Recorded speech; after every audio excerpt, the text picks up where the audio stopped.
자, 오늘 제목은요, 흩어지는 선민들이라고 하는 제목의 말씀이 되겠습니다. 자, 에스겔서의 주제가 무엇입니까? 흩으시고 모으시는 하나님. 48장 가운데 24장까지 전반부에는 하나님의 진노로 유다 백성들이 흩어지는 예고편이 나와요. 그리고 25장부터 마지막 48장까지는 다시 하나님이 그들을 불쌍히 여기셔서 모으시는 하나님으로 나옵니다. 에스겔서에 등장하는 하나님은 바로 목자이신 하나님이셨어요. 자, 목자가 양떼를 치는데 그 당시에 그 양떼들은 어떤 양떼들입니까? 말을 안 듣는 양떼들이에요. 목자의 음성에 귀를 기울이지 아니하고 순종하지 아니하고 제멋대로 달려가는 그런 양떼들이에요. 그래서 하나님께서 진노하셔서 목자 되신 하나님이 그들을 흩어버리죠. 그것이 바로 바벨론에 끌려가서 포로 중에 흩어진 바로 유대인들이라고 보면 되겠습니다. 근데 여러분, 이 양떼들이 흩어져서 곳곳마다 여러분 흩어져 있는데요, 여기저기서 맹수의 밥이 되어가지고 죽어가는 소리, 외마디 비명을 갖다 외치면서 막 살려달라고 하면서 죽어가는 그 음성이 목자 되신 하나님의 귀에 들리는 거예요. 참 안타까워서 그냥 내버려 둘 수가 없어서 하나님이 때가 되어짐에 그들을 다시금 모으셔서 옛날 고토, 하나님이 약속하신 그 약속의 땅으로 다시 되돌려 오겠다고 하는 약속이 바로 에스겔서에 나타나 있는 약속입니다. 그래서 하나님은 어떤 분이에요? 흩으시고 모으시는 하나님. 이게 에스겔서의 주제입니다.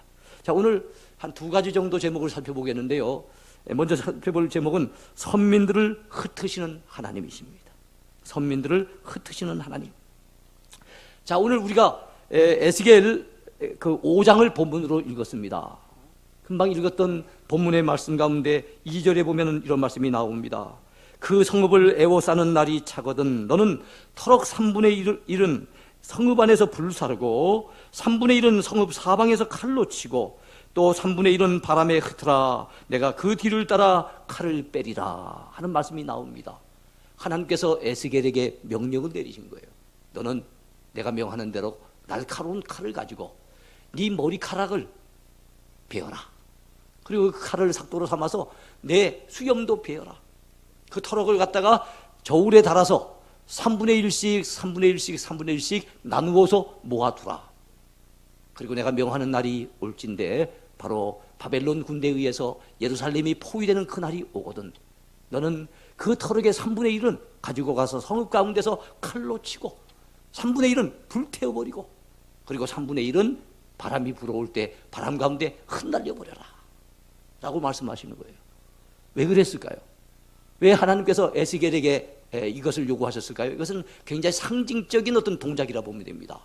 에스겔이 나타냈던 그 모습은 그러니까 머리 터럭과 수염 이것을 갖다 잘라가지고 3분의 1씩 불태우기도 하고 칼에 치기도 하고 그리고 난 다음에 바람에 날렸던 것은 하나님이 앞으로 하실 일에 대한, 하나님이 하실 일을 미리 예고하는 상징적인 동작이었다고 볼 수가 있습니다. 그렇다면 이 세 가지는 어떤 의미를 담고 있겠습니까? 바벨론 군대가 들어오면 그동안 범죄 타락했던 그 이스라엘 백성들을 하나님이 치시는데 3분의 1은 전염병과 기근으로 말미암아 죽어간다는 겁니다. 여러분, 유대인들은 보통 사람이 죽으면 매장하는 것이 풍습이에요. 그런데 여러분, 전염병으로 죽게 되어지니까 그냥 매장할 수 없죠. 어떻게 되겠습니까? 불을 태운다는 거예요. 화장한다는 겁니다. 3분의 1은 불태워서 죽임을 당하고 3분의 1은 그 적들의 칼날에 칼을 맞아가지고 쓰러져 가고 3분의 1은 겨우 목숨을 건지는데 어떻게 됩니까? 바람에 이렇게 그 터럭이 흩날려 버리듯이 바벨론 여러 지역에 그들이 가서 흩어져 살게 될 것을 하나님이 예고하신 거예요. 안타깝지요. 정들었던 고국 땅, 참으로 그 좋은 자기 고국 땅을 저버리고 저 머나먼 바벨론, 머나먼 그곳으로 끌려가가지고 그곳 곳곳에서 흩어져 산다는 것이 그들에게는 얼마나 큰 고통이었겠습니까? 얼마나 큰 비극이었겠습니까? 그런데 그 모든 비극이 바로 그들의 죄 때문에, 그들의 범죄와 타락 때문에 이루어지게 될 것을 하나님께서 말씀하고 계시는 것입니다. 여러분, 에스겔서의 주제, 아까도 말씀드렸던 것처럼 흩으시고 모으시는 하나님이세요. 흩으시고 모으시는 하나님. 그렇습니다. 우리가 믿고 섬기는 하나님은 흩기도 하시고 때가 되어지면 모으기도 하시는 하나님이세요. 그뿐이겠습니까? 이사야서의 주제처럼 우리 하나님은 때리기도 하시고 싸매기도 하시는 하나님이세요. 예레미야서의 주제처럼 우리 하나님은 농부가 되셔서 열매 맺지 못하는 나무 뽑아버리기도 하시고 다시 심기도 한 하나님이세요. 그뿐만 아니라 다니엘서의 주제처럼 우리 하나님은 때로는 멸하기도 하시고 다시 세우기도 하시는 건축자가 되십니다. 그래요. 세상의 모든 것들이 하나님의 손 안에 있습니다. 축복하신 분도 하나님이시고 저주를 내리신 분도 하나님이신 거예요. 네. 그야말로 세상 모든 일의 주관자가 되시는 하나님, 세상 만사의 결정권자가 되시는 분이 하나님이신 것을 믿으시기 바랍니다. 그런 믿음을 가졌기에 사무엘을 낳고 난 이후에 한나라고 하는 여인은 이렇게 노래를 합니다. 여호와는 죽이기도 하시고 살리기도 하시며 수월에 내리기도 하시고 거기에서 올리기도 하시는도다. 여호와는 가난하게도 하시며 부하게도 하시고 낮추기도 하시고 높이기도 하시는도다. 그랬습니다. 여러분, 성군 다윗은 그의 인생 말년에 이제는 임종의 때를 갖다 앞두고서 역대상 29장에서 이렇게 고백을 합니다.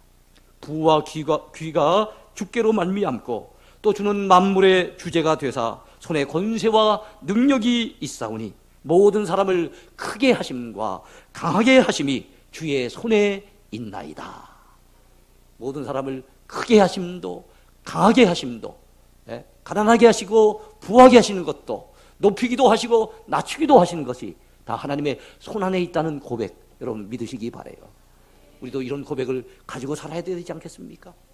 근데 모든 것이 주의 손 안에 있다고 우리가 그렇게 말은 하면서도 우리 자녀들을 갖다 키우는 데 있어서 여러분, 아이들이 이제 대입을 앞두고 있으면은 그 공부 한 장 더 하는 게 뭐 그리 중요한지 모르겠지만은 주일날 교회도 안 내보내고 학원 보내고, 아이들의 신앙생에 대해서는 관심을 가지지 못하게 하고 오로지 공부에만 매달리도록 만드는 부모들을 봅니다. 교회 밖에서야 비일비재했죠. 그러나 교회 안에 그런 사람들이 있어서는 안 되잖아요. 근데 교회 안에서조차 여러분, 그 대학, 좋은 대학 들어가야만 네 장래가 펼쳐진다는 거예요. 좋은 대학 들어가야만 좋은 데 취직이 되고 그래야만 네 장래가 잘 될 것이라고 생각을 해서 여러분, 그 공부하는 기간 동안에는 하나님을 멀리 해도 좋은 것처럼, 예배 안 드려도 좋은 것처럼 그렇게 자녀들을 잘못 키우는 부모들을 때때로 봅니다. 잘못됐지요. 그들의 장래가 하나님의 손 안에 있지 않습니까? 이 사실을 믿으십니까? 그렇다면 우리 아이를 여러분 정말로 흔들리는 세상 가운데 하나님을 붙들고 사는 그런 믿음의 사람으로 키워야 되지 않겠습니까? 그러면 여러분, 공부도 열심히 시켜야 되겠지만 그 이전에 그들이 하나님께 대한 분명한 믿음을 가지고 살아가도록 그렇게 믿음으로 키워야 될 줄로 믿으시기 바랍니다. 하나님의 진노로 말미암아 뿔뿔이 흩어지는 것 얼마나 안타까운 일인지 몰라요. 우리나라 6.25 때를 한번 생각해 보세요. 6.25 때 사람들이 그 전쟁으로 말미암아 뿔뿔이 흩어졌잖아요. 그래가지고 세월이 수십 년이 지났지만 아직까지도 헤어진 그 가족들을 만나지 못하고 가슴 속에 한을 안고서 살아가고 있는 그 불쌍한 그 사람들, 이산 가족들 얼마나 많습니까? 그런 이산 가족이 이 땅 위에는 다시는 없어야 될 줄로 믿습니다. 요즘 시리아 난민들을 보세요. 나라가 내전을 겪고 있지 않습니까? 전쟁이 나니까 서로 살 길을 찾아가지고 더 터키로, 그리스로, 그리고 유럽 곳곳으로 막 흩어져 가는데요. 유럽 쪽에서는 막 됐으면 안 받으려고 하니까 가는 곳곳마다 냉대를 받습니다. 소름을 당합니다. 흩어진다는 것이 얼마나 불행하고 얼마나 비참한 일인지 몰라요. 더더욱이나 여러분, 하나님 앞에 범죄하고 타락해서 하나님의 징계로 말미암아 이런 일을 당한다면은 안 되겠잖아요. 그래서 이 땅 위에 우리는 다시금 전쟁으로 말미암아 흩어지는 일이 없어야 될 줄로 믿습니다. 살기가 어려워져서 뿔뿔이 흩어지는 그런 일들이 없어야 될 줄로 믿습니다. 두 번째 생각해 볼 제목입니다. 선민들이 흩어지게 된 이유입니다. 선민들이 흩어지게 된 이유. 그들은 왜 흩어지게 됐을까요? 먼저 그들은 하나님의 은혜를 망각해버렸기 때문에 하나님 앞에 징벌을 받아 흩어지게 되었습니다. 선민 이스라엘이 나라 멸망의 비운을 맛보고 바벨론 제국 곳곳으로 흩어지게 됐던 주된 이유, 그것은 바로 그들의 범죄와 타락 때문이었겠지요. 근데 왜 범죄했을까요? 왜 타락했을까요? 사람이 타락하게 되는 것은 하나님의 은혜를 잊어버렸기 때문에 그래요. 여러분, 본문을 한번 5절을 보시기 바라요. 5절. 에스겔 5장 5절에 보면 주 여호와께서 이와 같이 이르시되 이것이 곧 예루살렘이라 내가 그를 이방인 가운데 두어 나라들이 둘러있게 하였거늘. 자, 조금 전에 3분의 1은 불로 태워버리고 3분의 1은 칼로 치고 3분의 1은 바람 가운데 흩어버리는 내용이 어떤 성에 대해서 얘기한 겁니까? 예루살렘 성에 대해 얘기했어요. 근데 이 예루살렘 성이 그렇게 비참하게 될 예루살렘 성이지만은 원래는 어떤 성입니까? 예루살렘 성을 가운데 두시고 하나님께서 이방 나라들을 그 주변에 이렇게 에워싸도록, 쉽게 말해서 예루살렘이 그리고 이스라엘이 세계의 중심이 되도록 하나님이 은혜를 베풀어 주셨다는 거예요. 여러분, 그것이 누구의 은혜입니까? 하나님의 은혜지요. 그들이 자격이 있어서가 아닙니다. 조건을 갖춰서가 아니에요. 여러분, 이스라엘이라고 하는 땅을 가만히 보면은 아시아의 저 서쪽 끝에 있어요. 지중해 연안에 저 끝에 있습니다. 그들의 아래쪽으로는 아프리카가 있어요. 그리고 그들의 서쪽으로 더 가게 되어지면 유럽이 나옵니다. 그러니까 아시아 끝에 있으면서 아프리카와 유럽과 아시아의 가운데에 있는, 지정학적으로 굉장히 중심에 되어져 있는 것이 바로 이스라엘 나라요. 그 가운데 예루살렘이 수도로서 중심지가 되어서 있는 것입니다. 중국 사람들에게는 중화사상이라는 게 있어요. 중국이 세상의 중심이라는 거예요. 그래서 굉장한 자부심을 가집니다. 그리고 또 그리스 사람들에게도 그런 사상이 있어요. 이 그리스 사람들은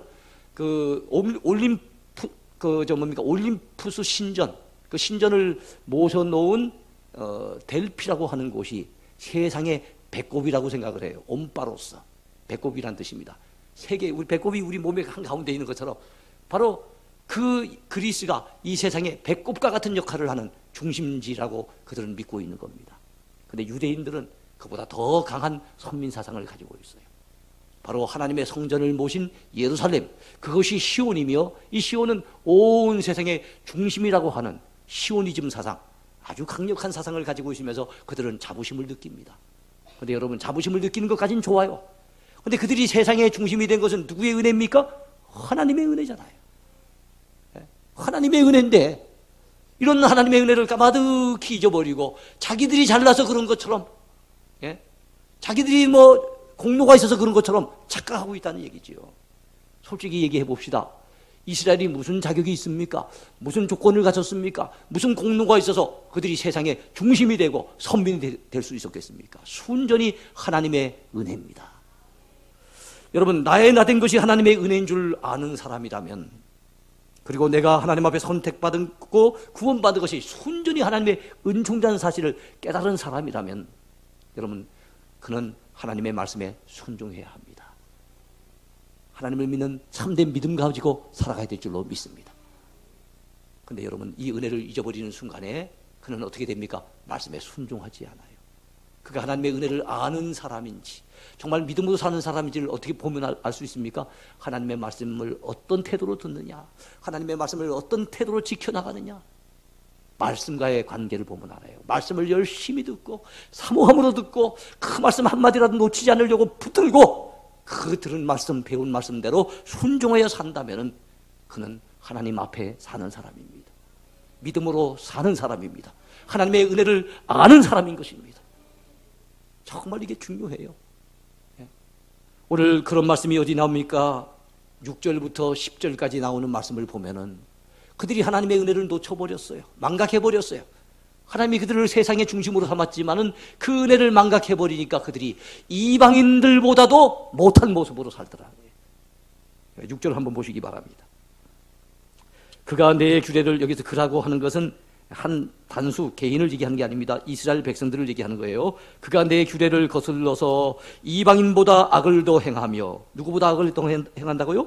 이방인들보다도, 하나님을 알지 못하는 이방인보다 악을 더 행하며 내 율례도 그리함이 그를 둘러있는 나라들보다 더하니 이는 그들이 내 규례를 버리고 내 율례를 행하지 아니하였음이니라. 그러므로 나 주 여호와가 말하노라. 너희 요란함이 너희를 둘러싸고 있는 이방인들보다 더하여 내 율례를 행하지 아니하며 내 규례를 지키지 아니하고 너희를 둘러있는 이방인들의 규례대로도 행하지 아니하였느니라. 그러므로 나 주 여호와가 말하노라. 나 곧 내가 너를 치며 이방인의 목전에서 너에게 벌을 내리되 내 모든 가증한 일로 말미암아 내가 전무후무하게 내게 내릴지라. 그리한즉 내 가운데에서 아버지가 아들을 잡아먹고 아들이 그 아버지를 잡아먹으리라. 내가 벌을 내게 내리고 너희 중에 남은 자를 다 사방에 흩으리라. 하나님이 지금 벌을 내리시니까 여러분, 자식이 아버지를 잡아먹고 아버지가 자식을 잡아먹는 이런 끔찍한 일이 벌어진대요. 네? 그런 가운데 거기서 끝나지 아니하고 그들을 사방 가운데 다 흩어버린대요. 그 이유가 뭡니까? 너희들을 애워싸고 있는 그 이방인들보다도 너희가 못하다는 거예요. 하나님을 하나님으로 이해해드리는 것, 그것이 그 당시 유대인들에게는 없었어요. 그럼 오늘 우리들에게는 있었는지를 한번 돌아봐야 돼요. 나는 어떤 열심을 가지고 주님을 섬기고 있는가? 이 큰 은혜를 받고 있는 우리가, 이 큰 구원을 받은 우리가 과연 어느 정도의 열정을 쏟아서 주의 일들을 감당하고 있는가 돌아봐야 됩니다. 그들은 주의 말씀에 불순종했습니다. 오히려 이방인들, 그들을 애워싸고 있는 이방인들보다도 못하다고 하나님은 한탄하고 계신 거예요. 사랑하는 성도들이여, 두렵고 떨림으로 하나님을 섬기십시다. 주의 말씀에 귀를 기울이고 주의 말씀에 순종하며 믿음으로 살아가십시다. 그렇다면 여러분, 왜 이스라엘 백성들이, 왜 유대 백성들이 하나님을 그렇게 멸시했을까요? 하나님을 하나님으로 여기지 않았을까요? 그들에게는 하나님 외에 달리 섬기는 우상들이 자리를 잡고 있었던 거예요.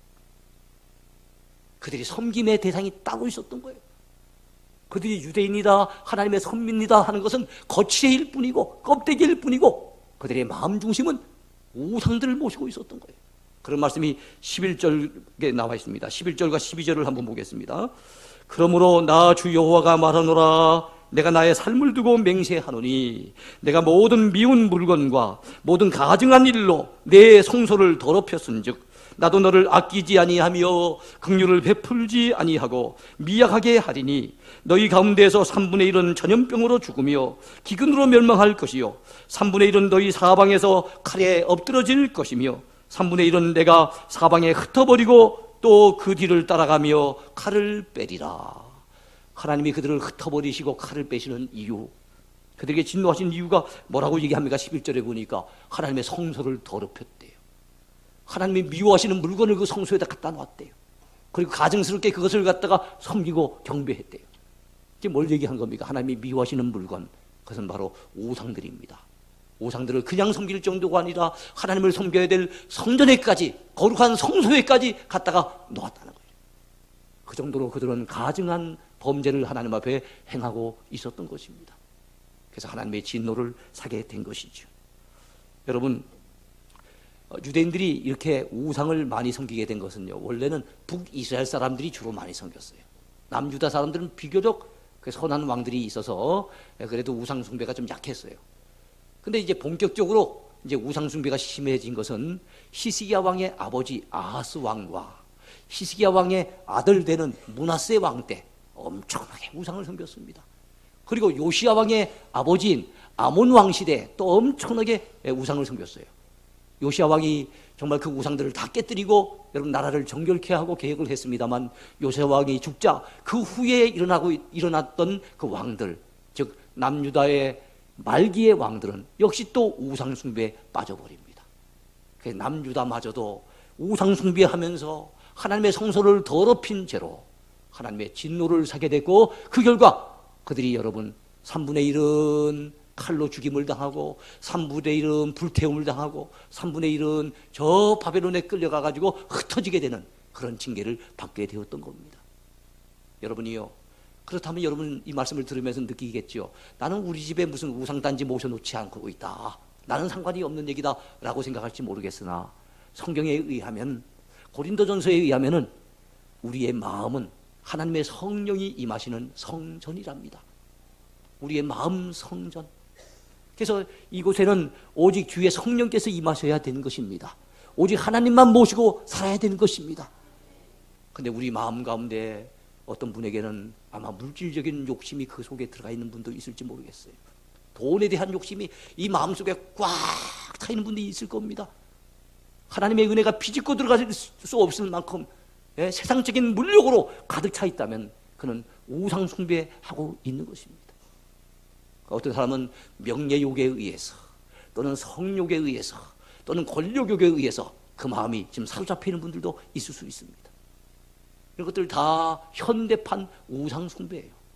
우상은 하나님보다 더 위하는 것, 하나님보다 더 사랑하는 것, 하나님 대신에 더 마음을 빼앗기는 것, 이게 바로 우상이거든요.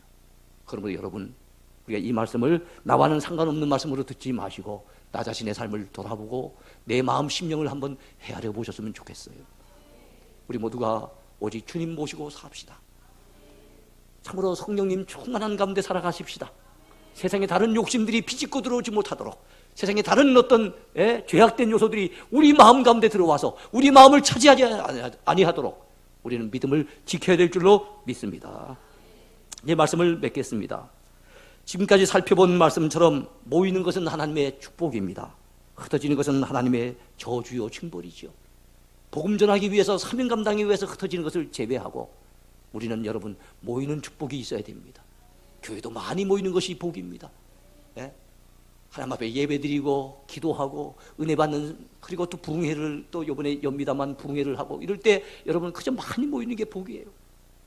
예전에는 우리 한국교회가 모이기를 굉장히 힘썼습니다만 가면 갈수록 그 모임에 대한 열기가 식어지고 자꾸만 흩어지는 모습들을 바라보고 요즘 교회를 정하지 아니하고 여러분 가난한 교인들이라 그러죠. 더 나은 교회가 없는가 이래갖고 이렇게 떠도는 교인들, 가난한 교인들, 가난을 거꾸로 하니까 안 나가가 된다 그러잖아요. 교회는 안 나가. 교회 나갔더니 뭐 마음에 안 드는 것도 많고 안 나가. 내 혼자 믿으면 됐지 라고 떠도는 교인들이 많다 그러잖아요. 이게 교인들이 흩어지는 현상 좋은 게 아니에요. 억지로 고생하면서 벌었던 물질 흩어지는 거, 다 새나가는 거, 그거 결코 복이 아닙니다. 여러분, 우리가 구제하기 위해 흩어 구제하고 흩어 선교하고 이거는 해야 되겠지만은 우리가 정말 물질에 대한 욕심으로 꽉 잡혀서 정말 선한 일에 쓸 줄 몰라가지고 하나님의 진노로 그게 흩어져 버린다면 그것은 복이 아닙니다. 사랑하는 성도 여러분, 우리 모두 복된 성도가 되어야 될 줄로 믿습니다. 창세기 11장에 보면은요, 노아 홍수가 끝이 났어요. 하나님의 무서운 그 심판이 있었습니다. 그 후에 일어난 백성들은 이젠 정신을 차릴 줄 알았는데 그들이 뭘 쌓게 됩니까? 바벨탑을 쌓는 거예요. 바벨탑을 쌓는 사람들이 이렇게 외치죠. 신할평지에서 자, 성읍과 탑을 건설하여 그 탑 꼭대기를 하늘에 닿게 하여 우리의 이름을 내고 온 지면에 흩어짐을 면하자 그랬어요. 흩어짐을 면하자고 그들이 연합을 해서 결성을 한 겁니다. 그래 하나님이 그들의 언어, 말을 갖다 완전히 혼잡시켜버리니까 어떻게 됩니까? 그들이 온 지면에 흩어졌더라 라고 성경은 얘기해요. 여러분, 죄 지으면 결국은 흩어집니다. 흩어짐을 면하려고 한다면 하나님 앞에 범죄치 아니하면 되는 거예요.